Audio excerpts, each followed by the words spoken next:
सलाम। तो आज हम शुरू करते हैं हमारा 5th class computer science boot camp का। तो इस क्लास में हम पढ़ेंगे इनपुट एंड आउटपुट डिवाइसेस के बारे में। अब इनपुट एंड आउटपुट डिवाइसेस तो आपको थोड़ा बहुत तो पता ही होगा।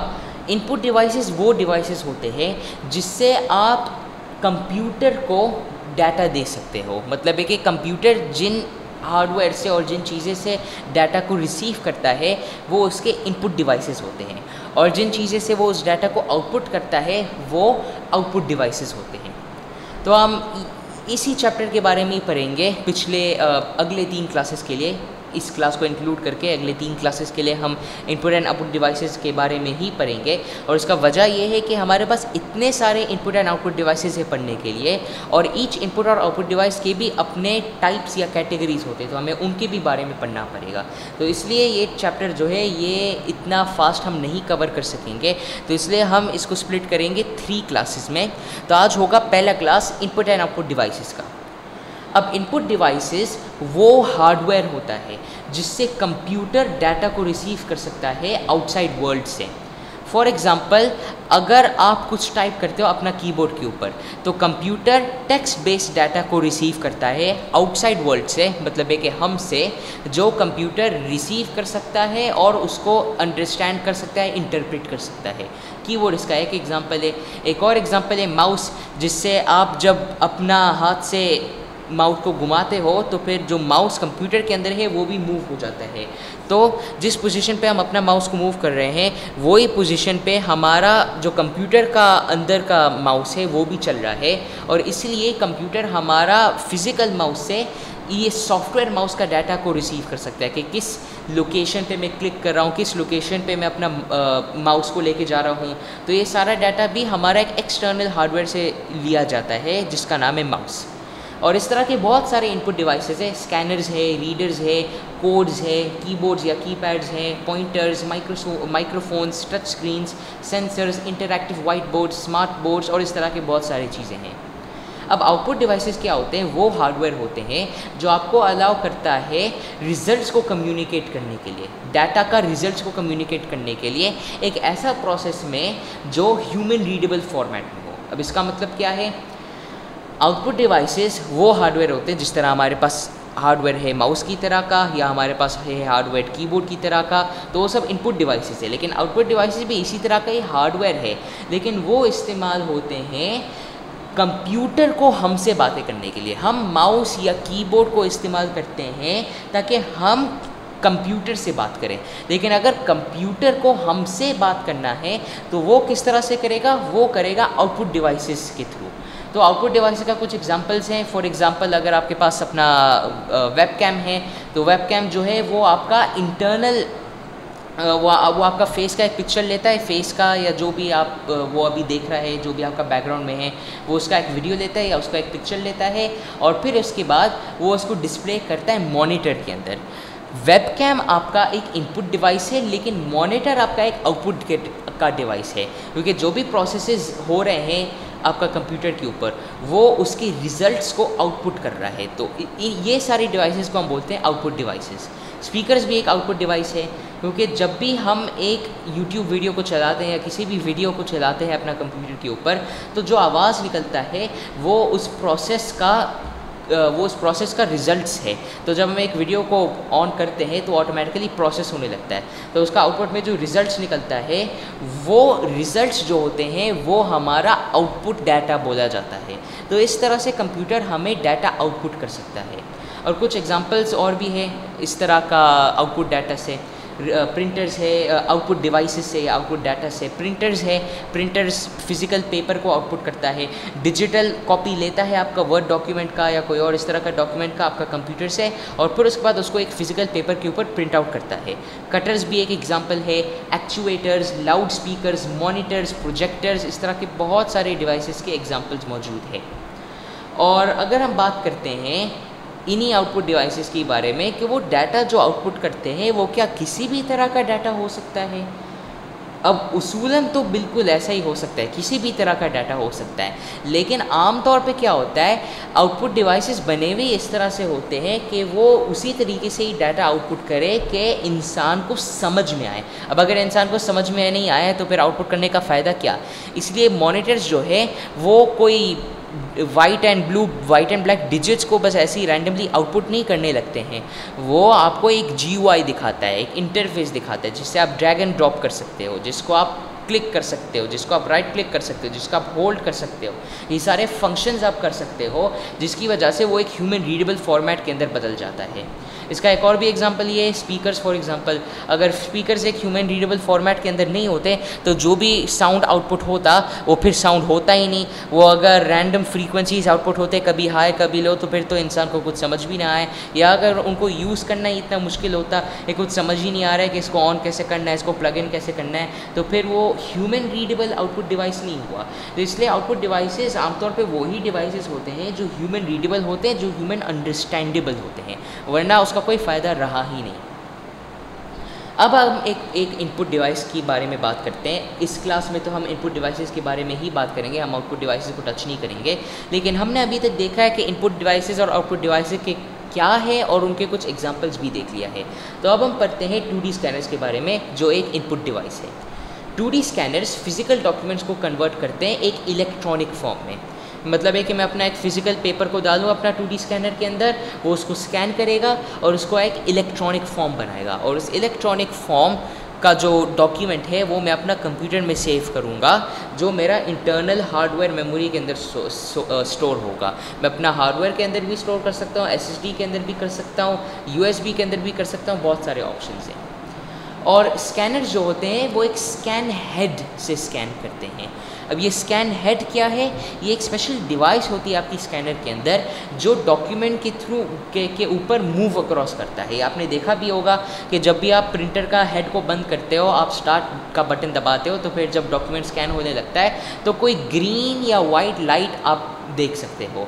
तो वो ग्रीन या वाइट लाइट जो होती है वो एक स्पेशल लाइट होती है जो डॉक्यूमेंट के ऊपर फिराया जाता है, और फिर जब वो फिराया जाता है तो फिर उसके बाद वो रिफ्लेक्ट होता है कुछ मिरर्स में, और वो मिरर्स जो होते हैं वो डाटा को कलेक्ट करते हैं एक CCD के ऊपर।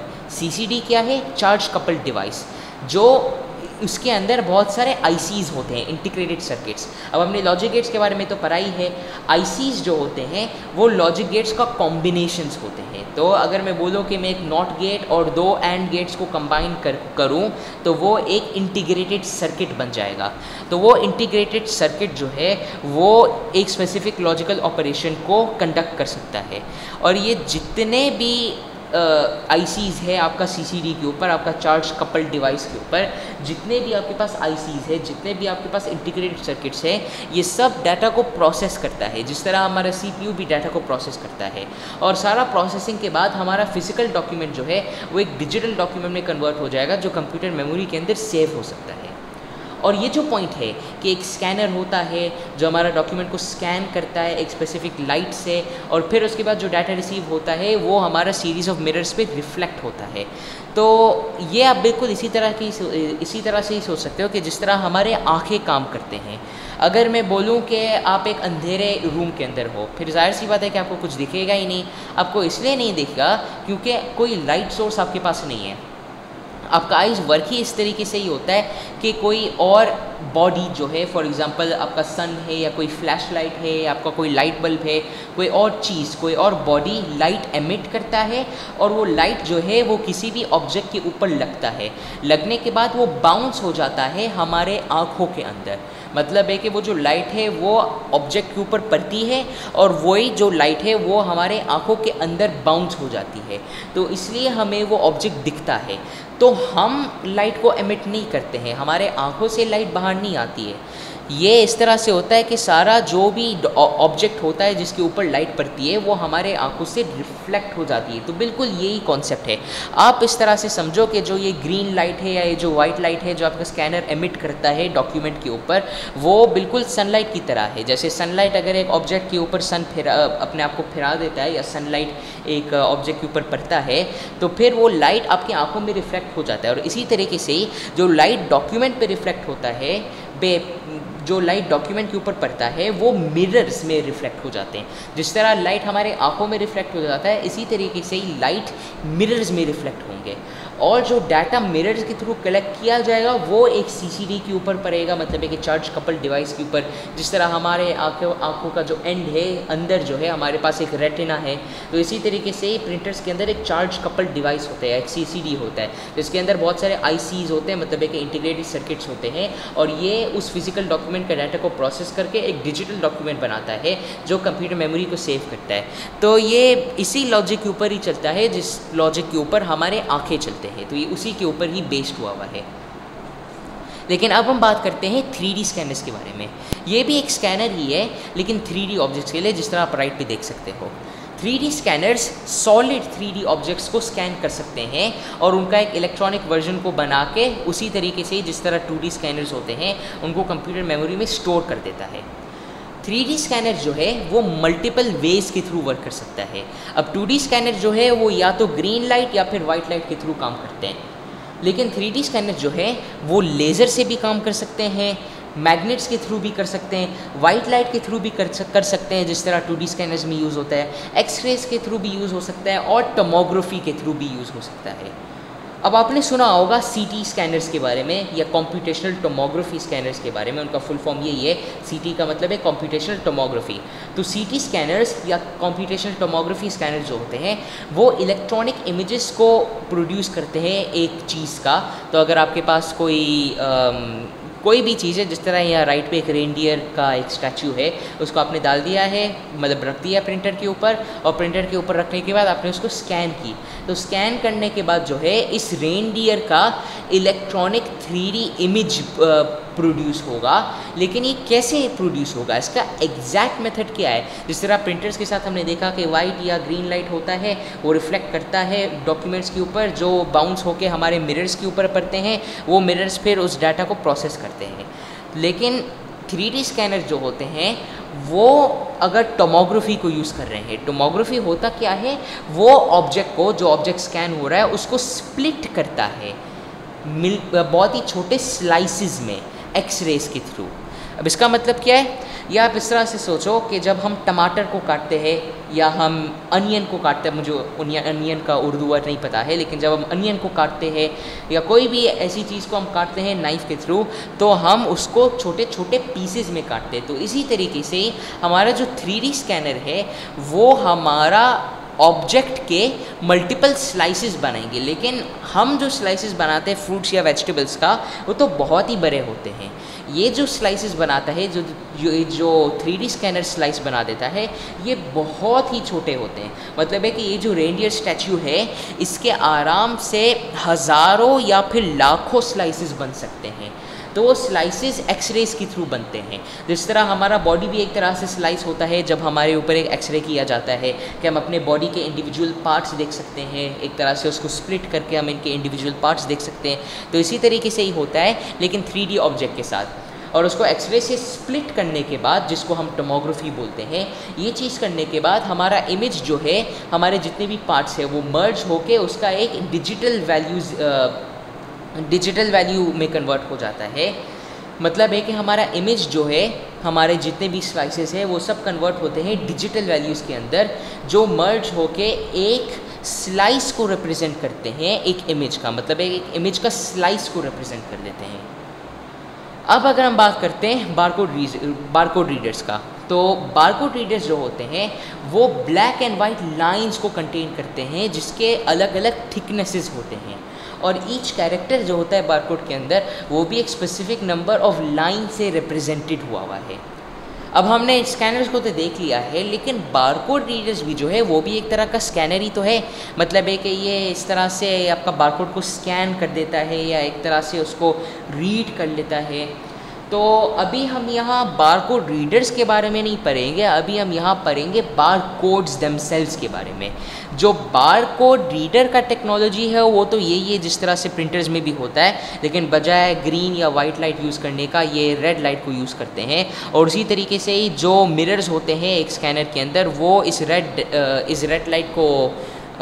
रेड लाइट को वापस बाउंस बैक कर देता है, फिर उसके बाद उसको वो प्रोसेस कर देता है, और उसके बाद एक डिजिटल इमेज उसके अंदर आ जाता है। जो आपका स्कैनर के अंदर, बारकोड रीडर के अंदर जो माइक्रो प्रोसेसर है वो उस डिजिटल इमेज को समझता है, वो उसके नंबर्स को रीड करता है और रीड करने के बाद वो उसका प्रोसेसिंग कर देता है। जो भी आपने कोड ऑलरेडी लिखा है कि अगर इस बारकोड का है तो इसका प्राइस ये है, या इसका प्रोडक्ट का नाम ये है, या इसका आईडी ये है, तो ये सारी चीज़ें फिर हो जाएंगे। लेकिन अभी हम यहाँ देखेंगे स्पेसिफिकली बारकोड्स देमसेल्व्स के बारे में। बारकोड्स एक series of black and white lines होते हैं, मतलब है कि एक चीज़ होता है जिसमें बहुत सारे ब्लैक एंड वाइट लाइंस होते हैं जिसके अलग अलग थिकनेसेस होते हैं, और ईच कैरेक्टर जो होता है बारकोड के अंदर वो रिप्रेजेंट होता है एक स्पेसिफिक नंबर ऑफ लाइंस से। ठीक है, मतलब है कि आपका जो कैरेक्टर है बारकोड के अंदर उसका रिप्रेजेंटेशन जो है वो एक स्पेसिफिक नंबर ऑफ लाइन से होता है। फॉर एग्जांपल एक कैरेक्टर का रिप्रेजेंटेशन होगा 2 लाइंस, दो थिन ब्लैक लाइंस और एक बड़ा वाइट लाइन। मैं एक एग्जांपल कह रहा हूँ। या फिर इस तरह से हो सकता है कि आपका एक कैरेक्टर है वो सिर्फ और सिर्फ 1 लाइन से ही रिप्रेजेंट होता है, लेकिन वो एक बहुत ही छोटा ब्लैक लाइन है, बहुत ही थिन ब्लैक लाइन है। तो इसी तरीके से ही अलग अलग थिकनेसेस होते हैं अलग अलग कैरेक्टर्स के लिए। अब कुछ बारकोड जो है वो कैरेक्टर्स को भी डिस्प्ले कर सकते हैं। और बारकोड के एडवांटेजेस क्या है स्टोर्स के लिए? अब स्टोर्स जब बारकोड्स और बारकोड स्कैनर्स को इस्तेमाल करते हैं तो ऑटोमेटिकली जब बारकोड स्कैनर उस बारकोड को प्रोसेस करता है और वो उस प्रोसेस के थ्रू जाता है जो भी कोड ऑलरेडी लिखा गया है, तो उसके थ्रू ईजियर प्राइस चेंजिंग हो सकता है। मतलब है कि अगर किसी प्रोडक्ट का प्राइस को चेंज करना है, अगर एनालिटिक्स देखना है कि कौन से प्रोडक्ट सबसे ज़्यादा जिसका सबसे ज़्यादा सेल्स हो रहा है उसका एनालिटिक्स देखना है और वो सब देखना है। ऑटोमेटिक प्राइसिंग कि आप ऑटोमेटिकली प्राइसेस को एडजस्ट करो या आप ऑटोमेटिकली प्राइसेस को सेट करो ताकि आपको मैन्युअली अपडेट ना करना पड़े। ऑटोमेटिक स्टॉक कंट्रोल कि आपके पास कितना है अभी अपना वेयर हाउस के अंदर, वो आप सब कंट्रोल कर सकते हो। कस्टमर बाइंग हैबिट एनालिटिक्स, अगर आपका कोई रजिस्टर्ड कस्टमर हो तो आप उनके बाइंग हैबिट्स को देख सकते हो और उसी हिसाब से अपना मार्केटिंग स्ट्रैटेजीज़ को बढ़ा सकते हो या आप और भी इफेक्टिव कर सकते हो। और कस्टमर्स के लिए क्या एडवांटेजेस है? चेकआउट ज़्यादा फास्ट हो जाता है, एरर्स बहुत ही कम होते हैं, जो आपके बिल्स होते हैं वो आइटमाइज्ड होते हैं, मतलब है कि आइटम के हिसाब से सॉर्ट हुआ होता है, ईच आइटम का प्राइस भी लिखा हुआ होता है। कॉस्ट सेविंग कैलकुलेशंस भी होते हैं कि अगर कोई कुछ पॉसिबल है कॉस्ट को सेव करना, अगर कोई डिस्काउंट हुआ हुआ है तो वो ऑटोमेटिकली आपके लिए पैसे भी सेव करेगा। और सेल डेट ट्रैकिंग भी ट्रैक करेगा, मतलब है कि किस दिन आपका वो प्रोडक्ट सेल हुआ है, ताकि आपको कोई रिफ़ंड करना हुआ या कोई ऐसी चीज़ करना हो तो उसको ट्रैक भी कर लेता है। तो ये फ़ायदा है बारकोड रीडर्स और बारकोड स्कैनर्स का। अब हम देखते हैं QR कोड्स के बारे में। QR कोड्स एक तरह का बारकोड है, लेकिन वो बहुत ज़्यादा डाटा को होल्ड कर सकता है। अब बारकोड्स जो है वो बहुत ही कम डाटा को होल्ड कर सकता है, मतलब उसका एक लिमिट है और वो लिमिट भी काफ़ी छोटा है। लेकिन QR कोड्स कहीं ज़्यादा डाटा को होल्ड कर सकता है। और QR कोड्स रीड इस तरह से होते हैं कि आप अपना कैमरा को अगर आप इसके ऊपर लगा लेते हो तो आप इसको रीड कर सकते हो, या फिर अगर आपका कैमरा में वो बिल्ट इन ऑप्शन नहीं है तो आप प्ले स्टोर या ऐप स्टोर के थ्रू कोई भी स्कैनर को इंस्टॉल कर सकते हो, कोई भी बारकोड स्कैनर। तो आपका कैमरा के ही थ्रू जो है आपका ये बारकोड स्कैन हो जाएगा उस ऐप के थ्रू, और जो भी आपका डाटा होगा वो आपका डिवाइस से को वापस सेंड हो जाएगा। मतलब है कि जब QR कोड स्कैन होते हैं चाहे ऐप के थ्रू या चाहे कैमरा के थ्रू, तो जो भी डाटा उसके अंदर होता है, जो भी इंफॉर्मेशन होता है वो हमारे पास वापस आता है ताकि हम उसको एक्सेस कर सकें। और मोस्टली QR कोड्स के अंदर जो है वो लिंक्स या जनरल इन्फॉर्मेशन जैसे टेक्स्ट वो ही स्टोर होता है। QR कोड्स के अंदर इमेजेस भी, जहाँ तक मुझे पता है, मैं श्योर नहीं हूँ, इमेजेस आई थिंक स्टोर हो सकता है। वीडियोस के बारे में तो मुझे कोई आइडिया नहीं है, लेकिन अगर स्टोर हो भी सकता है तो भी ये इतना कॉमन यूज़ नहीं है। आमतौर पे QR कोड जो है वो सिर्फ और सिर्फ लिंक्स या प्लेन टेक्स्ट, जिस तरह टेक्स्ट डॉक्यूमेंट में होता है या वर्ड डॉक्यूमेंट में होता है, उसके लिए इस्तेमाल होता है। अब डिजिटल कैमरास इमेजेस को कैप्चर करने के लिए इस्तेमाल होती है एक इलेक्ट्रॉनिक फॉर्म के अंदर। मतलब है कि इलेक्ट्रॉनिक फॉर्म के अंदर अगर आपको इमेजेस को कैप्चर करना है डिजिटल कैमरास, अगर आपको इमेज को कैप्चर करना है एक इलेक्ट्रॉनिक फॉर्म में, तो फिर आप डिजिटल कैमरास को इस्तेमाल करोगे। आजकल तो डिजिटल कैमरास इस तरह से भी आते हैं, मतलब प्रॉपर DSLR कैमरास, या फिर आपका मोबाइल के अंदर इंटीग्रेटेड होता है।